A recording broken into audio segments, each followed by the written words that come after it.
Okay, I'm gonna do a quick tutorial for you of loading in loading a file to your machine and sewing that file out that has several different colors and is going to be a flat stitch for now. I'll do another one for you later on doing hats and doing 3D, but we'll just stick with flat for right now. Um, After the design starts sewing, I'll stop and show you a few of the other functions on this particular machine and how they work and what they do so that you'll know for future reference.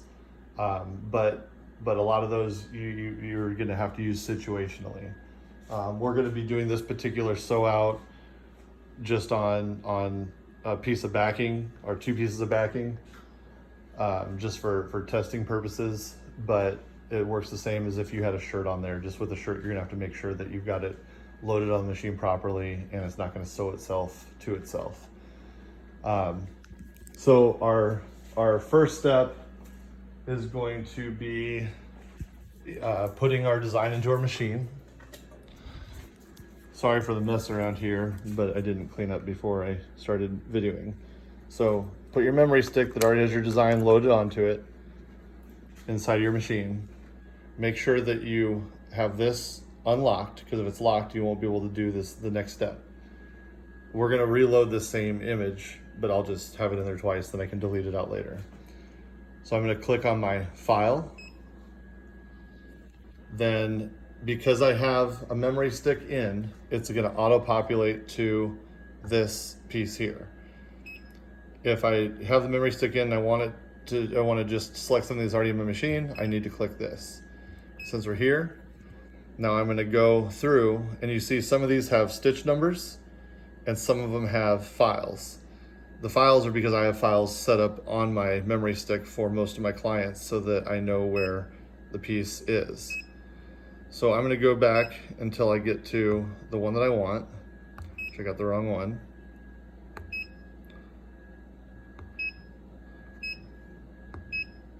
And then I'm gonna select the one I want, which is gonna be this Roadrunner.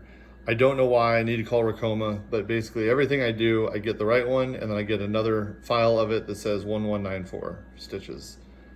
Just ignore it, select the proper one you want, then you hit this button here to put it onto your machine, and then you're going to select, I just do root. You can put them into folders, but it's not really necessary.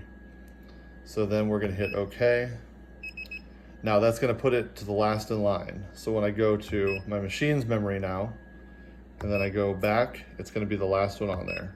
And I already had it here. But so this is a fresh one. The machine doesn't know they're the same. I'm gonna hit OK.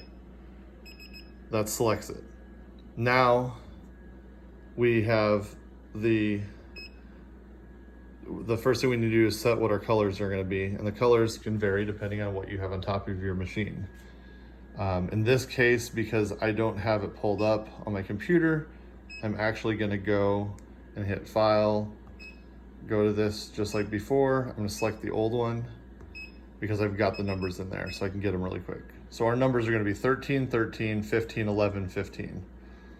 So now I'm going to go escape. We'll go back to the new one.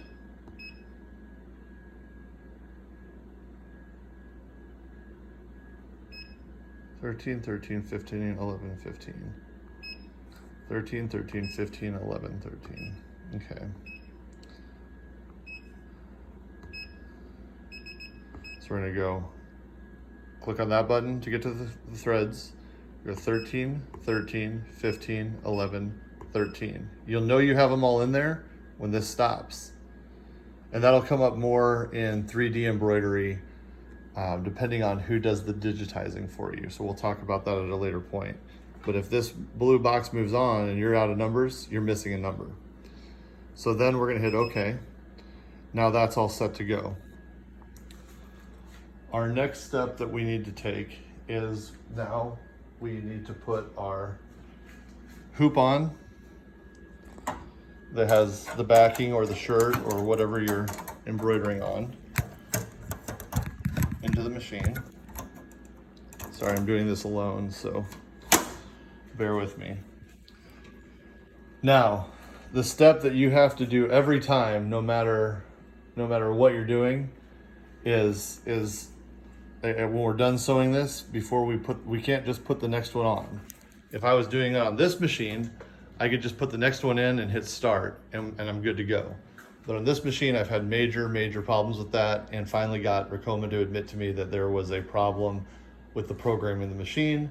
So this is the steps you have to take. If you were already in embroidery status, which you shouldn't go into it that way, you need to do it by doing a trace. If you're already embroidery status, we just finished one, now we're about to start our next one. We need to come out of embroidery status, go to design set, select the hoop we want, and hit OK. The machine's gonna reset. Once it does that reset, that solves our problem. If we don't do that, then we're going to have the machine stitching about halfway through a design and then shifting over 1/8 of an inch to an inch, and the whole design is completely off. So, that being said, we've got that set now. Now we're gonna hit escape. And then we're gonna do I call it a quick trace. It's gonna put us into embroidery status, but on this machine, it's always going to, when you hit OK, it's gonna move you to head number 1, or needle number 1. I'm sorry, not head number 1, needle number 1. And it's gonna do a quick trace. I can tell from that design is gonna fit in there and not cause a problem. But every time you should take this next step, you're gonna wanna hit this button here, which is your slow trace. And what you do is, it's easier with 2 hands, but you're gonna hit that button, you're gonna come down here and push your needle down just a little ways. You hold that down and make sure that your presser foot is not gonna hit anywhere on that hoop. And you also wanna make sure that your presser foot's probably at least 1/8 of an inch, or for safety, more like 1/4 to 1/2 an inch off of there. If it's not, go to a bigger hoop, or you can, if needed, you can shrink your design down. And we'll go over how to do that later. Because you can scale your design down directly on this machine. You'll end up with the same number of stitches, everything's the same, just as scaled down. Now that we've done that, and we see that everything there is working fine, we know we're safe to start with our embroidery. Now on this machine, because it's a 2-head machine, and I'm only doing one, I've got this toggle switch turned off. So this machine will be fully functioning all the way to this point, and then below that it won't. So what I do is, I've actually got a magnetic bumper sticker here that I just take and put across these threads, because pieces up here are still moving, and sometimes it'll mess the threads up and get the threads out of whack. So if you do this, it'll keep your threads clean. Anyways, so back over here, we're gonna go ahead and hit start. It's gonna move to our first thread, which is white 13. And we're gonna let it get just a little ways into this.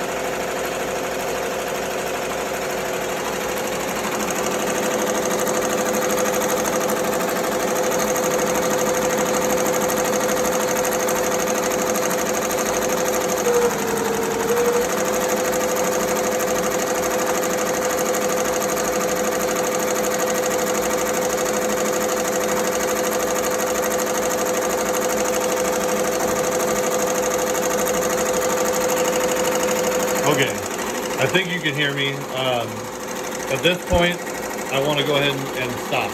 So I'm just going to hit the stop button here on my machine. Now, I'm sitting here, stop. There was no problem, but I went ahead and stopped it for a couple different reasons. At this point, I want to point out a few of the features on this machine and how they work. One of those features is this here that you see, it says stop. I don't know all the particular names for these buttons. I just know what they do, and I'll go through them with you. When it says stop like this, all we got to do is hit start again, and we'll start sewing. So we can stop and start it as we want. And a lot of people know from the instructions that at this point, if we wanted to, we can hit stop again and it'll back the machine up. Now, because we've backed it up, but this light is still green, when we start again, it's not gonna actually sew anything. If we come up here and we flip this up, like if we had a thread break and we want to go back farther and the machine didn't catch it, we can flip this up to where it's where it's solid red. Now, this machine will start to sew from wherever we're at. And Choya specifically, I'm making this video for you. Your machine may not have this. I'll have to check with you because on a single head, I don't think there's any reason to have this button. So you may not have to worry about this piece up here. So anyways, now when I hit start, it's gonna go ahead and start sewing from that point where it's currently at. Okay, so now I let it catch up. Once it caught up to where I stopped it initially, the light turned green again. Now while I'm stopped, I'm gonna look at this button here. Again, if I click it, the first thing it goes is to FL. And I call that slow float. I don't know what it stands for, but when you do a slow float, your start and stop buttons are forward and backwards. So, and I think you have to use stop to stop it, whether you're going forwards or backwards. So we're gonna hit start, and it's gonna start to float through, but not actually sew. And it's floating through in a forward pattern. Then I hit stop, and it stopped it. Now if I hit back, it's gonna do the exact same thing and float backwards in a reverse pattern.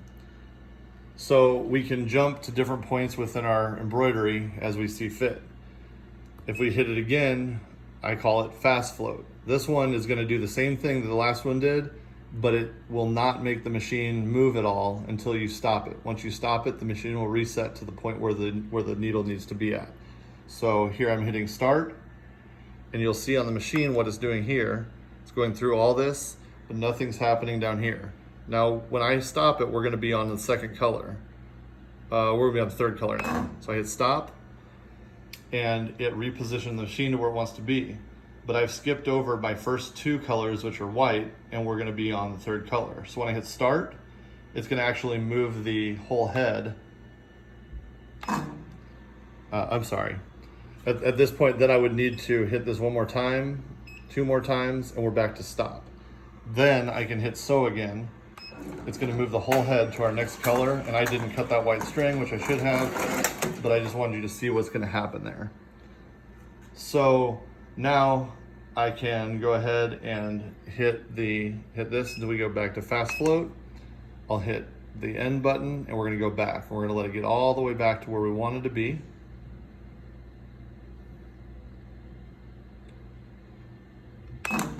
And we're right about there now. And now I can go to my slow float, go forward a little bit, catch up to where I really want it, about where we ended.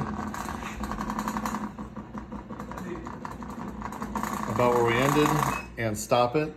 I'm not gonna cut these strings right now because I only have one extra hand, but at this point I'm going to go back to stop. I'll hit start. We're gonna go back to the white color, and we need to hit that button up. And now it's gonna start sewing from where we stopped.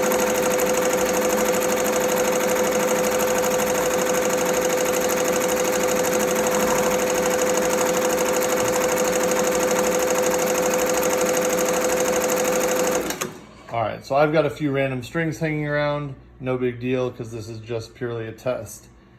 But so that's what your stop and start functions are gonna be. Now what I'm gonna do is I'm gonna really quickly float forward and get myself to a place where we're gonna have a color change and show you what this does. You've got what I call automatic, manual, and manual.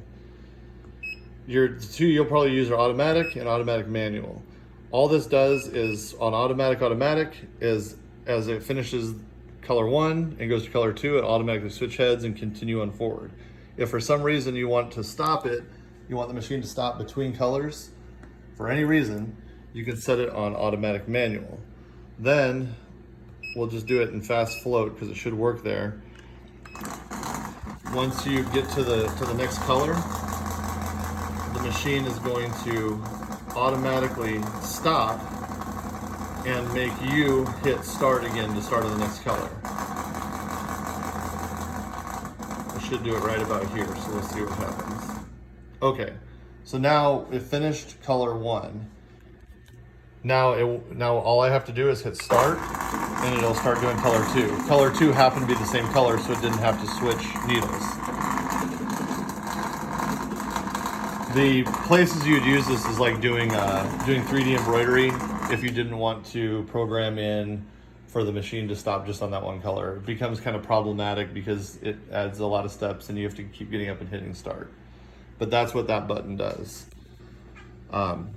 Besides that, the other thing that we talked about was if this design didn't fit or if it was a little too big for where we wanted to place it, you can change the size right on your machine. I'm going to do another video for you in a little while, and I'll show you how all that works.